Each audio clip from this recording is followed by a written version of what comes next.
Yakora moge jwango ya oreka mora maiti kino machiegni chenro ni maru pinya odiochieng' maka wuono mati chang'wena tarik 12 ma wabiro ni achiel ka achiel kowuok e tuko maduong' ma Nairobi to wabiro nyaka iro di kanyo iyudo wa ka intiere gwenge mage intiere gwenge ma tudi buoro intiere Ong'awo kanyo nyaka kosin nyakwere kichomo Kindu olare kanyo iyudo wa eyo machalo nade chakrude koda ko chako sani sapar gario maro kinya ka sabich maro nyango chenro ni maru piny ka wakelo ni gigo duto matimore kor gwenge wagi mago bene matimore bombe madongo mantiere piny Kenya gi pinje maoko machiegni nyinga Cleophas Oluoch oyawre nyakora mogia juan kamoro moro ma intiere ageno ni chio maber akendo ichako kinyi mariyo makare machiegni e chenro marwa maru piny nyinga Joyce Oduor orujo kanyanam kaka pile piny karu to rugi mage en gino marani iru e yo makare bed kodwa nyaka giko mar chenro makamama bende biro rumo sa 5 mar onyango nyinga Sharon Ong'awo kaporo ni mano dichi makawuono anyaka njira karachuonyo ang'o mi wacho ni par ne ji ni nyaka rachuonyo ni to dichi manyoro ntere ng'at mana penja ni nyakisume ngini chieng' moro mano wacho ni Happy Mother's Day odhine minwa ka ntiere Kibosi bende wacho mari kanyo Cleo na ntiere ng'ato ma bende obiro ni koro kwani joru piny gi oyierore gino mana jo Kisumo gi duto te emomino oduchi makawuono nyaka ne anyisgi na nyaka njira karachuonyo koro amba yangne gi ni anyauge yangne gi manyiso ni nyalenda ka mege gareta erawarawa kata ta warawara bingeni kosenyuoli e piny kae to seche moko nyaloko dak kata kamano to nyaka ing'e nondi nyaka ing'e kuma iwuoke mara kamano Joyce nisani ana nya ugenya inya ugenya ugenya duong ugenya kata ka ugenya duong sidindi iro kanyo kabisa anto jaka nyakwara jaka Kisumo kana kwara nyalenda daraja mananga donga kanyo jo nyalenda te bene nyalenda wan gi Kasagam gi kana kwara gi jogo mabende biro dak wan Oluoreru wach moro mokwadwa e Oluoreru wan wajodak kiwacho ni Oluoreru matende ni wan gi rejo moluoreru une moluore achiel makoro ber ng'e ber kwa yango negi kata bed ni koro wadak Kisumo kata mna wagoda Kisumo wawuok e gwenge mopogore opogore ginyalo wacho ni no yierre gi Joyce akia jo nyalenda ana akia Joyce no chopo ka Joyce be kia kana chopo waro mana jo nyalenda te 5 ways don 5 ways kanya nanga donga manyalenda kanya koro mega jwang cheno makono weko ni gik mopogore opogore kama chaka kanyo gweche manyien kinyi makawuono midhi kelwa kanyo koda Sharon Ong'awo kae to bang'e donje nonro magazet mabende wendo sichopo kae mano cheno midhi taka achiel koda Joyce Oduor kae to bang'e mano donje twak wa kinyi makawuono twak makoro wadhi lose wi luoko pesa kinde mag siasa wash ni tiende ang'o sirkal osewacho ang'o e wiye to in janeno mar Ramogi TV wash ni bing'e to en gimoro minyalo wacho ni entiere adieri e kinde mag siasa pesa di miyudo bing'e kama giwuoke mago duto wadhi nono kochopo kanyo e twak mokwongo odiochieng' makawuono ka bang' mano bende ang' wadonjo mana achiel ka achiel nikech ka ne chieng' tich ang'wen to Sharon Ong'awo ni gimo oikono Sharon odiochieng' makawuono nyakora moga juang' chieng' tich ang'wen chakre saa 2 nyaka saa 3 mar okinyi kaka pile wang'eyo ni en odiochieng' chenro mar pok opogore kete mane TV mar Ramogi nikech koda nyisi kit pok ma bende odiochieng' makawuono wadhi luwe kete mane Ramogi TV kwa kamano ka wawuok e pok opogore wadhi bedo gi kidieny mar mbaka oromo Joyce nyalo nyisoge mbaka oromo kaka pile nyakora moga juang' wachako kod chal mar fwambo mabiro kelo ni kanyo mar mondo mi wanyisi weche manyien duto mabende reporters magwa biro lono machiegni odiochieng' makawuono tok mano wabiro bedo kod twak e mbaka oromo twak mabende wabiro chwalo nyaka e counties kamora mora ma intiere ka odiochieng' makawuono e mbaka oromo watwak kod commission matayo weche magiere pacho kae IEBC ka bende obiro chiwo nwa ler kotudore kod wachno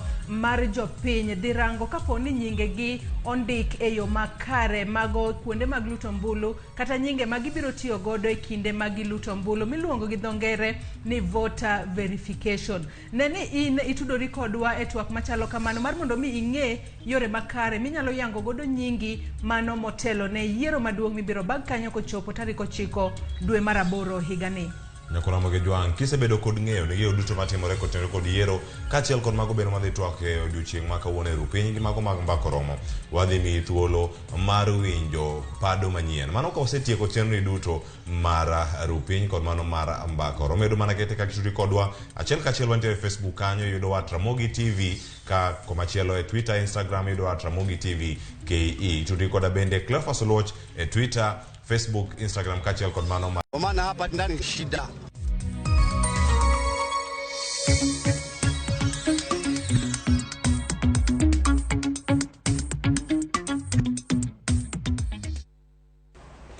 Ramogi Juang kamoro moro mintiere machiegni e weche manyien okinyi makawuono. Nyinga Sharon Ong'awo. Kwachako eni ugai mar Azimio la Umoja One Kenya Raila Odinga bende gisani koro chako kisera mar ombulu mar ndalo ang'wen kadho wadh nam chumbi. E limbe mare manochako gi gwenge mag Tana River osingo keto lwasi maromre mar dongruok kokalo tego loch gwenge mag Thurka. Eric Owenga ni kod ler mar wachno kowuok Tana River. Odinga nochako dok timo kisera mar ombulu kadho nam chumbi limbe mane otimo e county ma Tana River kano twak gi jopiny alwora mag Galole gi Hola. Ka ne osingo ni piny owacho mare biro medo omenda ne gwenge mosodong chien mondo odongi mana ka gwenge mamoko. Pesa ambayo inakuja hapa mashinani vile tulipendekeza katika BBI ati tutazidisha kutoka 15% mpaka 35%. Tutafanya mwaka ujao. Sasa serikali ya hapa ya Generali Godana atakuwa na pesa ya kutosha ya kufanya mambo ya barabara ya lami hapa. Bang'e godhiambo Odinga gi Lange nomol Kilifi ya alwora magongoni. Jotelo makadho nam chumbi nong'iso mijing'o margi ni piny owacho mar Azimio mibiro tele Odinga ema biro kelo lokruok. Kama Martha Karua baada ya kupitia yote alopitia kwa vipimo vote, the only woman that time ambaye moyo alikuwa kanyaga na akapambana na yeye, ameamua rais ni Raila Odinga, wote apinga namna gani? Naomba msimpatie mheshimiwa Raila Odinga uzito. Wakati tunamchagua Raila Amolo Odinga kama rais, tusiende kuweka wabunge na maseneta wapinzani. Tumeelewana? Mimi nataka kuomba kwa heshima kama mama, mtaamka mapema, kura zenyu ziko tayari. Hebu nionyesheni wale tunasema Raila is the fifth. Sasa waofisadi wote wameingia kwake, wale watu safi ambaye wanajua kuendesha nchi na wanataka kusaidia wananchi wako hapo kwa baba. Esechiko bende Odinga nomedo lero ni piny owacho mare biro rakre gi achiedh nade kumoting'o kero gi mibadhi. Wakulima, wafugaji na wale watu ambaye wanafanya kazi, hata wale watu wa jua kali tutawasaidia. Hata wale wa mama mboga watainuliwa katika hii.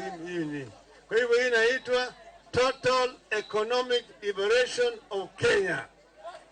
Na tutafanya. Mko tayari kutembea na sisi? Mko tayari? Ogai mar na Kenya Mikai Martha Karua bende no yore kisera mar ombulu mana ka jotelo mamoko ne dwaro mar soyo Odinga telo dwe mar 8 ne ochune. Wale hawajasikia utamu wa Azimio huko mashinani, mpeleke hii ujumbe ya kwamba farasi ni moja na ni farasi ya Azimio ambayo inaongozwa na Raila Amolo Odinga.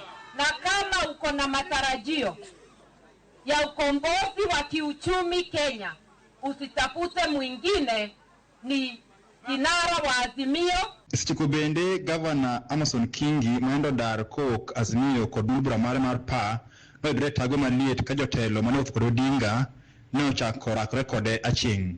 Ndiye msai watu wa Kilifi. Adui mkubwa wa watu wa Kilifi ni Amason Jefa Kingi. Hana adabu. Sina adabu. Amenipiga mimi teke ya punda. Asante ya punda ni nini? Punda ni nini? Na mimi nataka nyinyi mpige yeye teke. Mungu tiyari kumpiga yeye teke. Ogai mar ODM Raila Amolo Odinga ochako duogo gwenge eki mar manyo ombulu gwenge mabende osebedo ka sire e kinde yiere mokalo. Odinga wacho no yikre mar tieko midhiero mag osebedo ka gikale e kinde duto. Eric Owenga, Ramogi TV, Tana River County. Erokamano ahinya Eric Owenga. Kapod mane weche mag siasa, eni jalup jatend piny Kenya William Ruto ne en achiel kuom jolar kom jatend piny Kenya mane odadhoge gi jodolo ewi ikruok ne yiero mar kwe. Jodolo go keto Ruto e tago maliet mar lero kaka onyalo tayo piny Kenya ka omiye thuolo mar telo. Lipota marwa Walter Nyambaga leronwa. Mana kodong ndalo 89 to oganda jo Kenya dhi yiero maduong'. Riwruoge mag ute lamo koro keto josiasa go nyong'o kendo sundogi mondo ginya mana kwe kindego mag seto ombulu. Evangelical Mediation Council koro dayo dho josiasa go ahinya mar nyayo kwe e odiechieng' ma kawuono.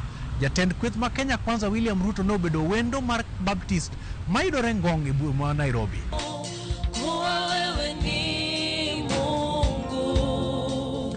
Kotelnegi kod Bishop Edmund Mudibo, riwruok mar jodolo matayo chenro mag Thick Evangelical Mediation Council ne oketo jalar Compton piny Kenya tago maliet.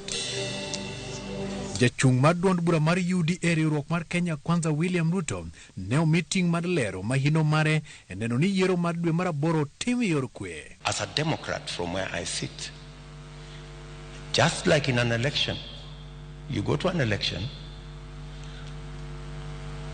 of course with the intention of winning, but sometimes you don't win. So when you go to an election and the majority decide not in your favor, you must respect the outcome of an election. Penjo mokwongo ne jalup jatend piny William Ruto ne en keto e ler yore ma ochano tiyo godo jiwo arita kod ratiro mag bad migawo mar doho. We are a country of law. We are not a country of men. It's not what I want, it's what the law says.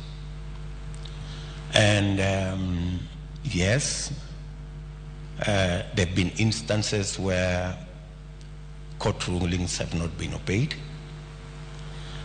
And I think everybody should be held to account when it comes to respecting the rule of law. There should be no exceptions. Jadolo Madibo mane tayo chenro ni nyimo oganda jo Kretus bende ne ochalo penjo mane wuok kuom oganda mane dwaro lere wi nyalo mar Ruto e kedo kod mibadhi kendo jiwo dongruok e kaachiel kod chiro chumi. First day I will appoint an accounting officer for the Inspector General of Police and the Police Department and give them an independent budget and demand the greatest inclusivity we can have in our nation is reworking our economy and making sure that it creates the opportunities that will give us the chance to create inclusivity. Jatelo no mane oten kod josiasa mane obolore od ruoth tinende kinde ma Ruto ne chiwo singo mar tiyo kod jok modak kod ng'ol e kaka telo mar rango ji duto. The Kenya we have is enough for all of us. We can expand opportunities. Lalruogno, jalar Compton piny Kenya maonge duond bura Ruben Kagame ne oyuoro e kanyakla kod jachung' kod Agano Party David Mwaura bende ne ochopo. There is nobody too powerful to be brought down by God. Walter Nyambaga, Ramogi TV, Nairobi. Din mar jokopere okwayo jogo ombulu kod josiasa ma pachoka mondo mi onya kwe ahinya to seche makoro piny Kenya oikore ne yiero. Kana giloso e romo mane oriwogi kanyakla gi jochungu weche e ute fwambo ma pachoka, jodologo ka otelnegi gi Archbishop Anthony Muheria mar Diocese ma Nyeri ojojo Kristo mondo bende obed e opara manyime e kwedo timbe ma ok ni kare ma bende itimo gi josiasa. Jofwambo bende ojiwo kanisa mondo mi kik dong chien e kwedo richo ma bende timore e pachoka kod timbe mag rocho ratiro. Credibility thereof, by extension even of religious leaders, in order to sell the message that both of us believe in: peace, harmony, a future of a united nation, and meaningful engagement in the political sphere. We have to be the watchdogs. We have to hold those in positions of leadership, positions of power, positions of privilege accountable for how they exert and deliver on their mandate in this election. And there are many of them. There is the state, there is critically IEBC, there is the voter, because unless the voter does his or her job, there's nowhere we are going in this election. But there's also ourselves, the media, that we have to hold ourselves accountable. Nyakwaromuga juang kwa dhi nyime gi weche manyien en ni aput manyo dayo dhojo lar lemo mar bedo jalup Raila koro olando ni odiochieng' ma kawuono eka ginyalo chiwo listi mar ji adek ma bende giwalo bang' chenro mar dayo dhoji manyocha ochwalo kwayo. Kochiwo lerno, jakom mar apudno Noah Wekesa oyango ni nyogi setieko chenro duto ka koro gima odong' en mana tero nyingego ne kuku mar Azimio. Maromo jotelo 10 ne wuok oko mar laro lemo mar bedo jalup Raila Odinga. A little didn't we know that in fact our party leader will be out of town. I only received this information this morning that he's out of town, and our statement, our press statement was prepared in view of the fact that we were at the same time going to present the report to our party leader. He has assured us that he'll be here tomorrow, so I am requesting you kindly to be here tomorrow, but we're going to be very specific. We're going to call each and one of you to give you the time and the venue of the presentation of our report. So, you already have the minutes? We finished the job. We finished the job, and we were ready to give the report today, but because of what I've said, we will do it tomorrow. We know that you are very busy people, and my apology on behalf of my party, I mean my panel, that we bear with us till tomorrow. Nyakwaromuga juang kateri nyaka weche matimre kaunti ma Siaya en ni Senator ma Siaya James Orengo mabende eja chung mar ODM elaro kom governor ma Siaya owalo William Oduor kaka jalupne motelo ne yiero mar dwe mar 8. Oduor koro dhi konyo Orengo e campaign ne ikruok ne yiero no mabende sani oyweyo jochung mamoko bende. George Batimio waler mar ka bende ticket mar Orengo gi Oduor nyalo loko siasa. Nikech siasa en kwano. Jachung mar ODM elaro kom gavana ma Siaya James Orengo koro walo jakwano William Oduor denge kaka jalupne mondo konye yudo duoko mar kaka ginyalo loyo komno tarik 9 dwe mar 8. Kaluwore gi oboke ma ochoe kogno gi seneta no ma Siaya, ng'eyo mar Oduor e weche mag siasa ahinya e kaunti ma Siaya biro kelo negi yot e yudo loch ka ochopo dwe mar 8. Bang' jo Kenya kadho chike manyien higa 2010 ma bende ne okelo piny owacho mag kaunti, Oduor ne otemo hape. Piem mar siasa ma Siaya ne otwere kinde kod gavana masani Colonel Rasanga mano yudo loch e yiero no. Loch mano Oduor okwedo. One would have expected that our ducks would have been in a row, that we had everything ready. Unfortunately, the excuse that we had yesterday is that the delivery truck I think delivered some ballot papers to Migori. That's why we couldn't have it yesterday. Kata obedo ni doho nowito oko yiero mar Rasanga kendo golo chik mondo gidogi e debe, Oduor ne pod okoyudo thuolo mar telo ne Siaya kaka gavana margi mokwongo. Lony mar Oduor kod ng'eyo mare siasa ma Siaya ahinya higa 2013 koro nyalo kete ong'ala manyime e ywayo ombulu ne kweth margi kowuok kuom moko kuom jogo manoyie kod kitelo mare.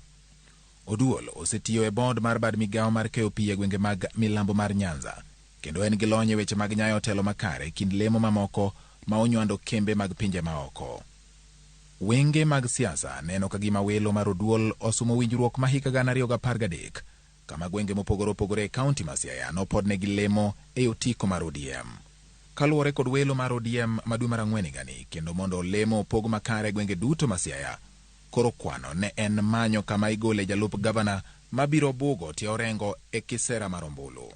Bang' chiwo otiko mar gavana ne Orengo mawuok e gwenge mag Ugenya, otiko mar women rep ne Christine Ombaka mawuok e gwenge mag Gem, seneta mawuok milambo mar aora mar Yala, Rot manodong koro dwaro kaka inyalo rwako ombulu ma Alego Usonga ma e kama Oduor wuokie e debe mar ODM. Welo mar Oduor obiro ndalo 5 kende motelo ne tarik 16 ma en odiechieng' mogik maduol mar yiero kod kiewo IEBC nochiwo mondo jochung' e kom mar gavana kod malaro kom jatend piny oyangie jolupgi.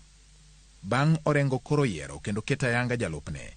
Piem mapek koro dhi neno e kind kweth mar Orengo gi Oduor kod mar mane en jaod bura mar Arieda Nicholas Gumbo ma bende ne oseyango mane en jawach e lo obila Charles Owino kaka jalupne ka gidhi laro kom mar gavana ma Siaya kod otiko mar UDM.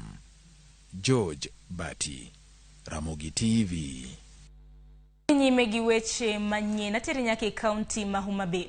Obila mag okwach kich e kaunti ma Homa Bay osechako timo nonro e wi lal mar obila maoro mar jela ma bende noteki gi joma ok ong'e chiegni jumbe 2 mokalo.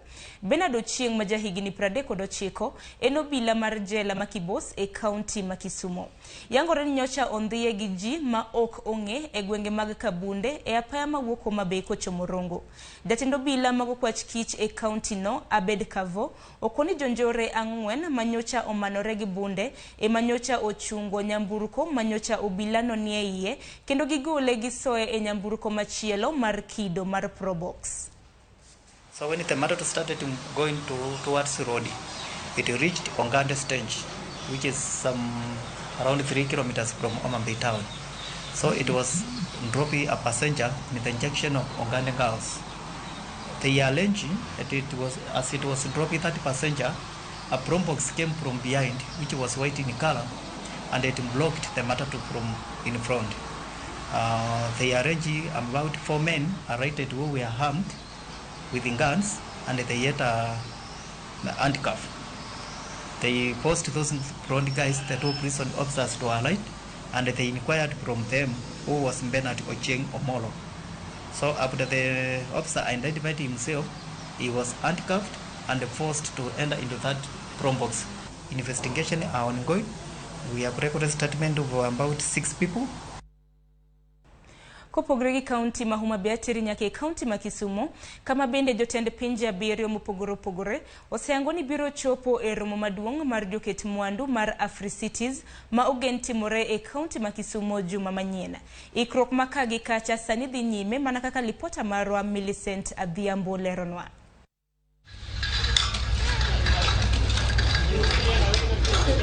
Kaka ndalo medo sudo machiegni, ikruok medo jiwore. Kochakore kod weche magarita kwe, apisas magarita osingo ni arita ni kare. Komisona mar gwenge mag Nyanza Magu Mutindika osingo arita ne welo gi jopiny. We have covered all the hotels and other areas where the delegates will be accommodated. We have got a very, very precise operation order on those areas where the guests will be staying. And we want to assure the delegates that their security is guaranteed on a 24-hour basis. And we are going to give contacts of the various officers who will be responsible for certain areas. Jatend Aput matayo ikruok mar nyasino Jo Ager olero ni limbe ni kelo thuolo makende ne johala duto mawuok e alwora mar Nam Lolwe. It is a unique opportunity for local businessmen, local traders, whatever it is that your business is in. Because you know business or money is about customers. So we are going to be bringing in over the next 10 days to 12 to 2 weeks about 14,000 buying customers. So you can imagine the kind of money that is going to be left here because of this conference. Jatend migao mar weche limbe olero ni eseche 24 mosekalo ute nindo ma Kisumu County osekaw duto kendo kaluwore gi kwan mamalo mar welo mabiro ochuno mondo giyar bedegi gikaw mamoko e counties malibamba. We have opened it out of course now to Kakamega, Vihiga and Siaya. All of these properties were accredited 3 times. We did 3 audits together with TRA, the Tourism Regulatory Authority, and so after that we start to move into Airbnbs and homestays. Achi omedoni kata ndeke mabiro Kisumo duto osepong kaluwore gi welo mabiro yoro e limbe ni nyaka chieng' magidok. The local airlines, Safarilink, Renegade, 748 and Jumbo, they are also seeing an upsurge, and they know from their bookings that from the 15th actually, they have really sold out coming into Kisumu, and again it picks up again on the 21st evening and on the 22nd leaving Kisumu. Jalup Governor Matthew Zowili to oji waganda mabende loko ohelni matindo tindo mondo tigi thuolo ni mandi koreka kamoko kuom johala mibiro yienegi uso e sach limbeni. Other than the exhibition space that we have within the Afri-Cities village, and which we know may be a bit high in terms of pricing, this is an international event. We want to encourage them to ensure that they liaise with the Trade Department, especially at the city of Kisumu, so that they book and participate in the bazaar that we are going to have at Ramogi Oginga Odinga Sports Ground that will be running concurrently with this summit. Ewi mago duto, ikruok manyiso welo mwandu mopogore opogore malombo wang', rieyo welo kuonde mopogore opogore manyiso kitwa gi timbewa, kod moro welo kod tuke mopogore bende okowe chien. Ikruok makamagi koro ochuo chieng' mana kodong' ndalo 6 kende to limbe mar Afri-Cities Summit chakore ayanga. Jokanyo mochung' ne chenro no bende oketo maino mar neno ni ikruogego ochopo kare. Millicent Adhiambo, Ramogi TV, Kisumu County. Millicent Adhiambo. Nyakora mugajua ngiro mukata mna ikruok maromo mar Afri-Cities e boma Kisumu juma mabiro. Bende makilowa e giko mar weche manyien. Kata kamano kapoka kao yue. Aburo mana mneno moko kuomu mabende oseriwore kodwa e mbui marwa mar Facebook. Otino dae zote nisechio kende neno weche manyien. Orodi Faith. Iwacho no ya uru nyikwa Ramogi. Ineno chiendo kintiere umoja. Bayo wa machimbi na neni kanyo. Victor Marsiaya. Iwacho no ya uru studio kanyo. Aneno makare. Kintiere Alego Karapula. Beneno George Matera nini kanyo Ben Bele. Yote ni Rupiny Iru Makare. Kineno chenro kanyan. Ineno chenro nyandemrwa mantiere Kabuai. Juma Jack Jalego bendani ni kanyo. Gideon Daya, Sultan Nasir, Vitalis Ochieng Woodgame Karariu, Wokoth Onjiko Jaunga, Rickson Oviedo mabendo wacho ni neno wakwiti wuka kachiel e piny mar Uganda. Kevin Aruchi wacho ni neno chenro kintiere Mbita. Eric Otieno imbe wacho ni neno chenro kintiere Baringo. Kanyakla koda Mito Godi wacho ni neno chenro kiwuke county Mamigori. Nyakora mugajua ngamed neno chenro pod dhi nyime. Galaxy gikodi koyo matin kata kamano chenro mabende biro bang' weche manyien e nonro mar gazet. Okinyi maka wuono nonro mar gazet idhi bag kod nyawadwa Joyce Oduor. Wendo mar odiochieng' maka wuono en Collins Okaka. Kete mana e TV mar Ramogi wakayo matin.